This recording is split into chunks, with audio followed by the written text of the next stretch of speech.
daughters need from us mothers? This could be a delicate conversation, but I think it's an important conversation for us to have and to have a deep awareness about what really our girls need. And so let's break this down. If you're new here to the Women's School community, welcome. My name is Donovan. I am the teacher and the founder of the school, and our goal here is to give you practical life training so you can live out your femininity well in every arena of your life and to not compromise the gift of being a woman. And so we give you practical life training. And so here you go.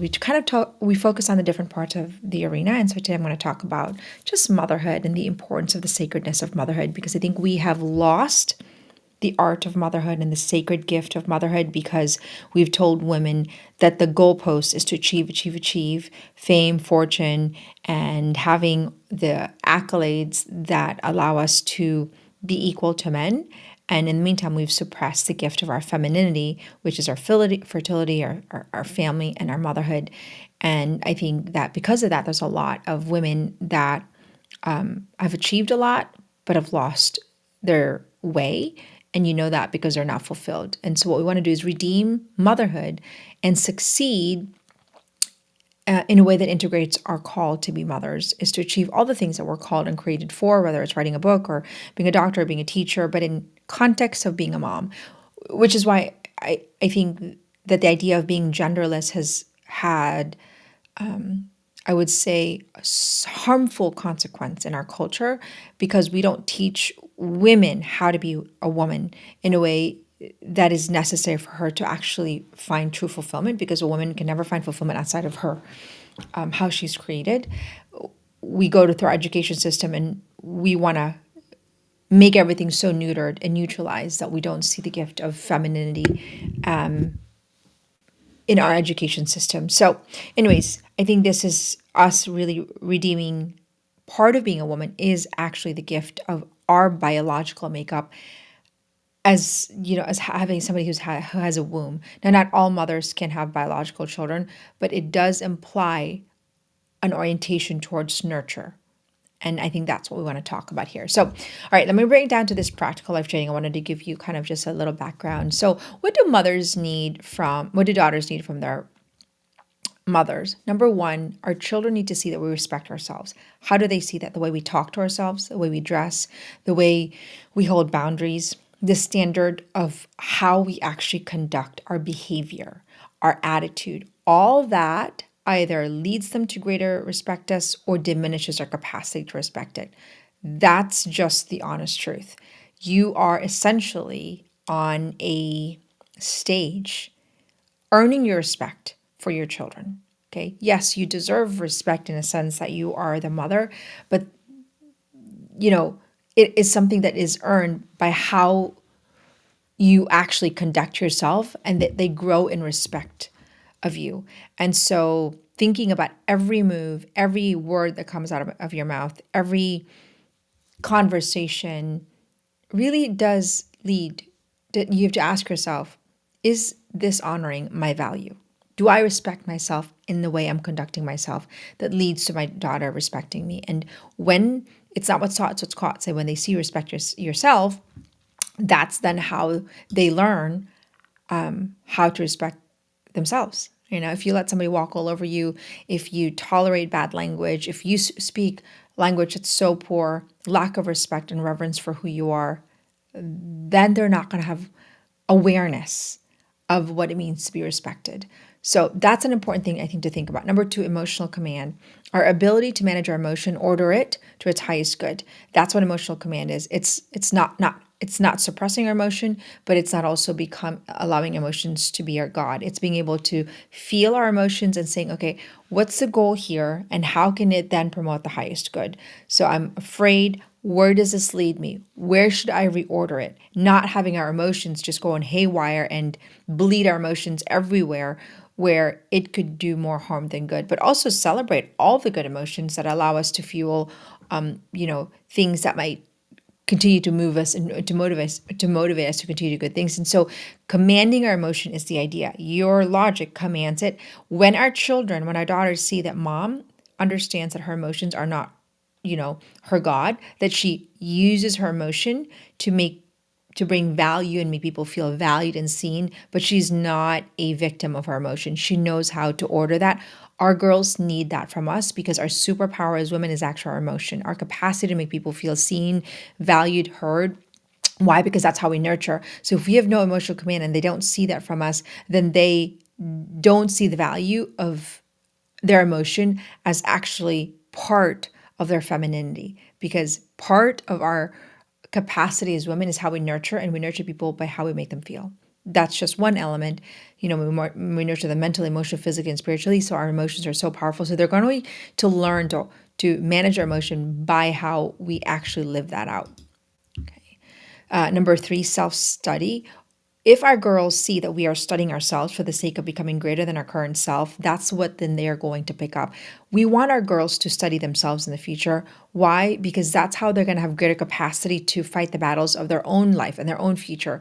So when they see that you're studying, they know that they're not stuck. They can always grow and learn and study themselves. I think that's what our girls need, is that, mom, she studies herself all day, not all day. She studies herself on a daily basis. And I feel like she's living a flourishing life because she does study herself. And so they get to see that that is part of a way of life, and that she's going to learn then to not feel like she's a victim in her future, because she knows there's always a way out. Because if you continue to study and grow, then you are going to then gain the necessary training you need to manage the different seasons of your life.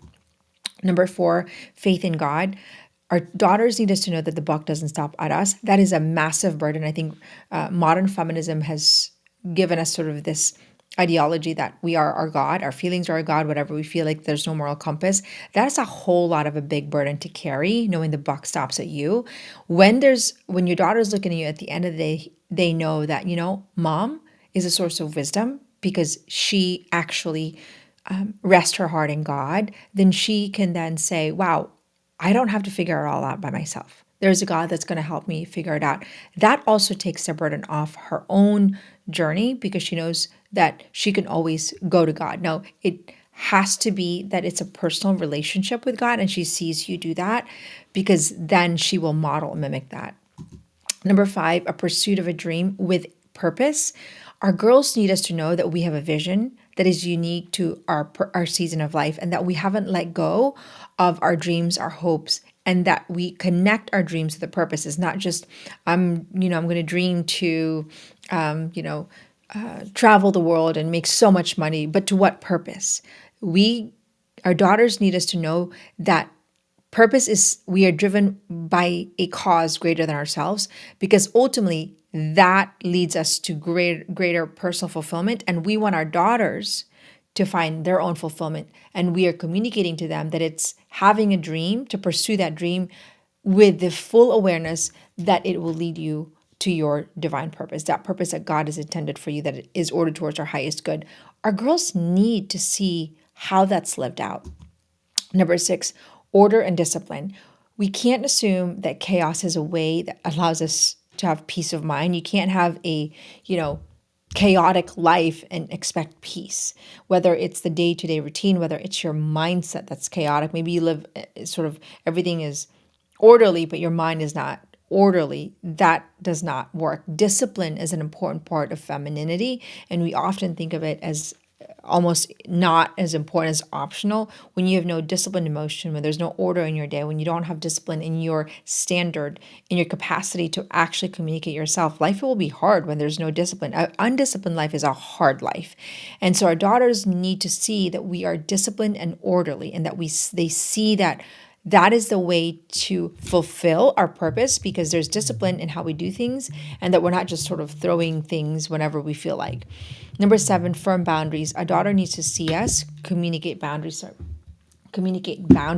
firmly. Our daughters need to see us model that we're not somebody to be walked all over, because then they will model that, or they will reject it and they will lose respect respect of you, because they'll say mom is great, but she really lets a lot of people walk all over them, walk all over her. So they need to be able to learn how to do that well.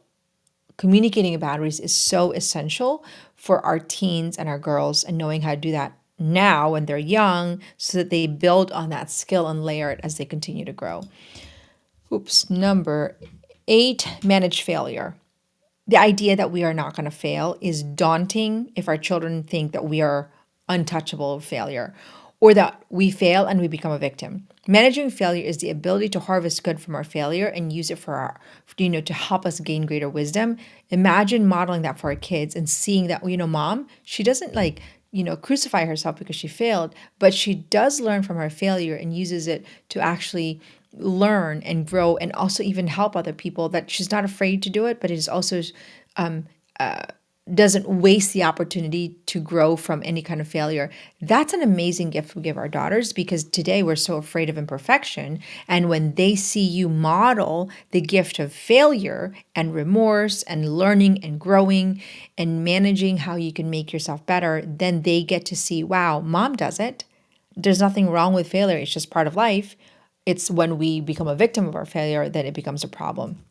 Number 9, to be nurtured, to receive nurturing. I think that's something that is sometimes challenging when we don't have a spouse that nurtures us, or we don't have the vulnerability to receive help from other people and care from other people. And so the idea of being nurtured and to receive is such a beautiful gift. So learning to receive nurturing and to be cared for and to really not pull a wall up when, our people around us say, hey, can I help you? Or can I get that for you? And to also learn the skill of asking for nurture. Hey, can you carry this for me? Hey, can you help me out with this? In a way that's not nagging, but in a way that's actually tender. Learning to ask to be nurtured is equally as important as the skill of nurturing. Why? Because if you don't know how to ask to be nurtured, or you don't know how to be nurtured and you continue to nurture the people, it's only a matter of time until you're burnt out, which is probably what a lot of women are going through. And how to take care of men. I think our daughters need to know what that looks like in a world that is pin men and women against each other. How do you take care of men? How do you make them feel important and validated and secure in their masculinity? That needs to be something that they not only see, but that we need to teach them along the way. Those drops of wisdom while you're cooking, while you're cleaning, while you're driving them to practice or whatever it is. Imagine dropping the seed of validating the importance of taking care of the men of our life, which is seen to be something as misogynistic. No, we've got to go back to the idea that we are here as helpmates and we are here to care for our men. And people are going to say, men are this and men are that. You're called to take care and nurture the people around you. That includes the men around you, including, your specifically your spouse and your brother. So these are things that I think we need to pay attention to, because our culture does not pay attention to, I think, the importance of modeling and training the next generation, not just by teaching them, but incarnating what that looks like. And so the question we have to ask ourselves is these 10 things, 0 to 10, where are you in the journey of really knowing how to do this and how to do it well? That's a big question. And if you know how to do it well, and if you know how to really, kind of focus on what is good and harvest from, I would say, the season of your life and saying, how can I improve and I can be better? And 0 to 10, how well am I doing it? And then what ways can I improve? That's our journey here. And the idea is that we create a generation where our children are flourishing because we are investing in our own femininity, our own growth, and our own interior development. And that's the idea of the Women's School, is that we help you do that, right? And that we offer you the skills, the mindset and skills that are necessary to be able to truly live out the many roles you play as a woman, specifically as a woman. So if this serves you, welcome to the Women's School. And if you are new to our community, you can join. A lot of our free content are here, or you can also join a small group we call our New Woman Masterclass, where you have greater accountability and really go deeper into your own training as a woman. And you can join, you can just ping us and message us, and we'll ping you into a community of women that's growing together. After all, that's what it is. It's a micro school of women are growing and studying together. So anyways, God bless you. And if you have any questions, comments, please message us down low. And I'll get back to you to answer those questions. So this could really be a community where we're helping each other to truly become a whole version of ourselves. God bless.